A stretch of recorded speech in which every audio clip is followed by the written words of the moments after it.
this is Chris. Hope you're doing well, and welcome to Popcorn Finance, the show where we discuss finance in about the time it takes to make a bag of popcorn. For today's episode, I thought I'd jump into a message that I received. This one came in via email from Pat. So, Pat, thanks for sending this in. He wrote, "Hi, Chris. Been listening to you for a while now, and I wanted to say thank you for making this a lot less daunting. Listening to you helped give me the impetus to build my emergency fund more and pay down a good chunk of the principal on my federal student loans. Not sure if you've covered this in an older episode or not, but now that I'm getting the basics more in line, I feel like I'm having some decision paralysis with the next steps. Some days I think I need to put more in the emergency fund. Others, it's more on the student loans or the 401k. Then with the student loan pause ending in January, I started thinking about refinancing, which leads me to thinking about refinancing my car. I know I can't really do all of the above at the exact same time. Do you have any advice on how to start prioritizing after you've got a budget in place?"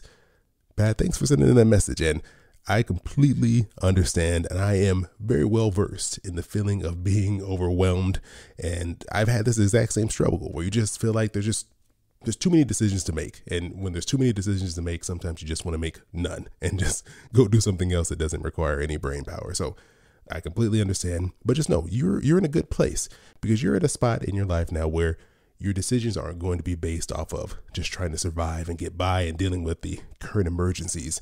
It sounds like you have a good stable footing in place, and now you're just like, hey, I have some money. Where do I need to put it? Where is the most effective place for me to be putting the resources that I have? So for your situation, when I'm dealing with things like you are right now, it helps me to just lay things out, to kind of get a picture of what is it that I need to do. So just looking at what you wrote in your message there, here are the decisions you're trying to make, or here are the things I should say that you're deciding between. Building an emergency fund, because it sounds like maybe it's not fully funded. You've at least started to make progress on it.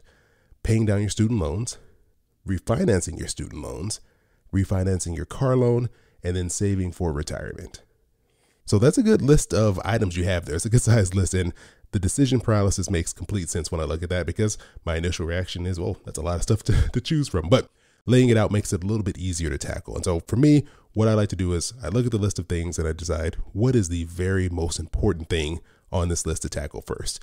And for me, that would be the emergency fund, because as we've learned over the past, year and a half now, having an emergency fund is essential because we really don't know what's going to happen. I mean, I don't expect there to be a pandemic every couple of years. I really hope not, but it just shows how fragile our employment could be, because some of us made it through without any disruption. Millions of others lost their jobs. And so you don't know which group you're going to fall in. So your emergency fund is that foundation. So for me, 6 months is the bare minimum. Like that's the least amount I want you to have in an emergency fund. So 6 months of your total expenses. And if you're not at that point, then I think that's where you want to focus your money first.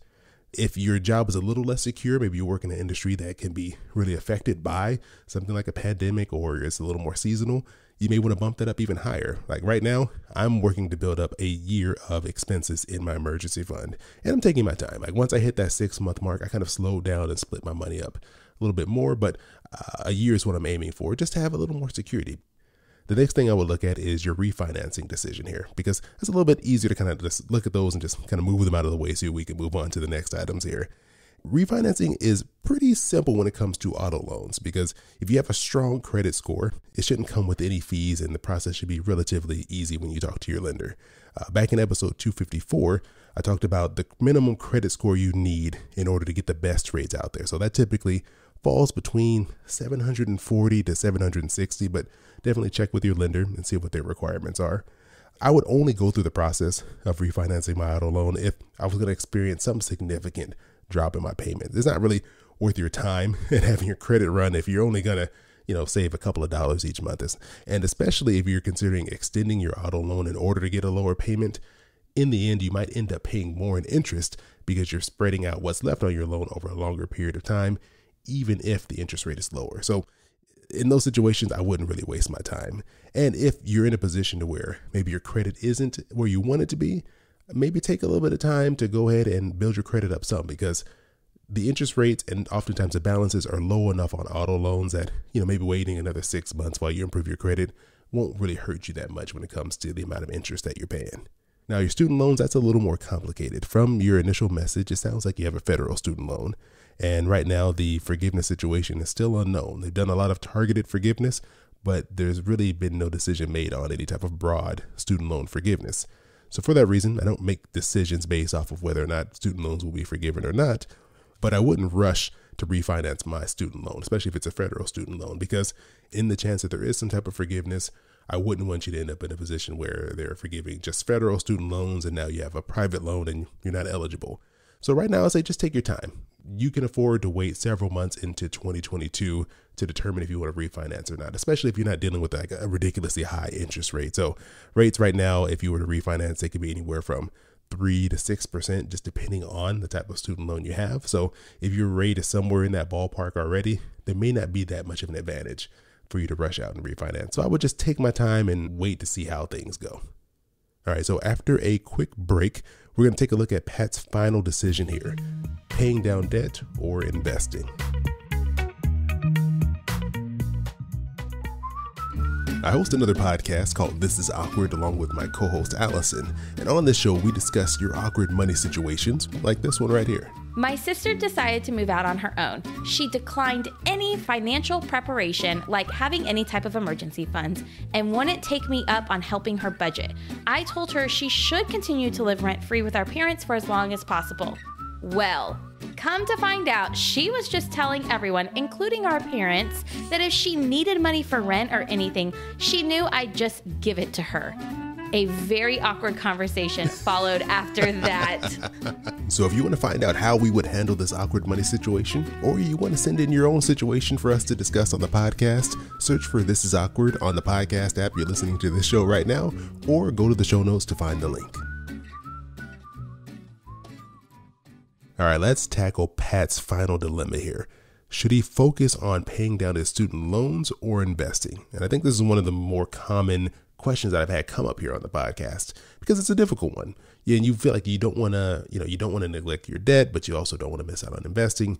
A good thing or I should say like a good first step when looking at this is just looking at the interest rate of your debt. Is it extremely high? Because if it is, oftentimes mathematically, it makes more sense to pay off your debt if the interest rates are going to be higher than what you're going to earn in your investments, I should say. So for example, the S&P 500 historically has earned somewhere around 10%. And if you adjust that for inflation, it's really like 7%.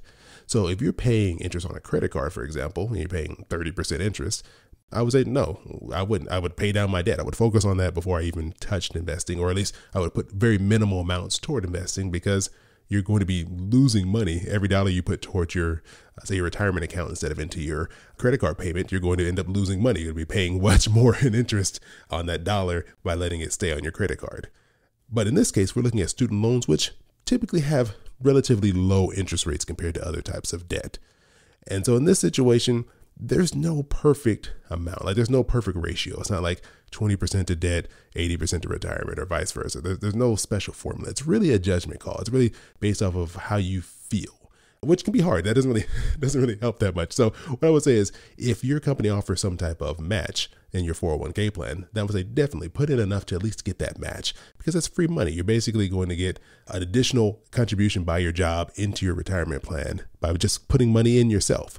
So in that situation, it makes it a little bit easier. It's like, okay, if they're going to match me for every dollar I put in up to 3% of my salary, I'd put in 3% of my salary, and then anything else I have extra, I'd put towards my student loans. And now, obviously, it depends on how much extra money you have left over every month, but I would just use that match as my guide to let me know, how much would I want to start putting towards investing versus putting towards my debt, and kind of just find a balance that works for you. There's no perfect answer, but at the very least, you want to try to benefit from that match when you can, if that's available. All right, Pat, I hope I answered your question there and I covered all the points you wanted to hit there. Please let me know. Send me an email, follow-up email, if there's anything that I didn't cover in this episode. As always, if any of you out there are listening and want to send me a question like Pat did, you can send me an email to questions@popcornfinance.com, or you can reach out to me on Instagram at Popcorn Finance Podcast. Like the person I'll be featuring in today's Kernel, this message came from Christina over on Instagram, and she said, "Your show has inspired me. I'm very close to reaching 20% of my FI number." That's the financial independence number. And if you remember, I spoke with Connie a couple times on the podcast, and she talked about how she had these little mini celebrations every time she reached a 10% milestone. So it sounds like Christina's right upon a new milestone for her retirement savings. She continued continued, I am at 18.91%. So when I do reach it, I'm going to do a Zoom call with my cousin, and we're going to toast 20% to financial independence together. It's just that maybe when I hit 30%, I can toast with her in person. So Christina, congratulations. I'm really happy to hear that you're moving towards that retirement goal. And yeah, please let me know how your celebration ends up going. A big shout out to Christina and to Pat for being a part of today's episode. Before I get out of here, just to let you all know, I'm doing more content over on YouTube. So if you go to the show notes, you'll see a link there, or you can just search for Popcorn Finance on YouTube and you'll find me there. I'll be putting up different content, hopefully on a regular basis. I just recently put up an episode on how to get rid of those really annoying credit card offers that show up in the mail. And I put up a clip from the episode of This Is Awkward that I shared on the podcast about a week ago. You get to see our faces as we actually go through and listen to the call and respond to it. So yeah, go on over, check it out. Love to have you join me over there as well. As always, I appreciate you joining me here for another bag of popcorn. I hope you have an amazing rest of your week, and I'll talk to you soon. Yeah, boy, keep it poppin' like Mary Poppins.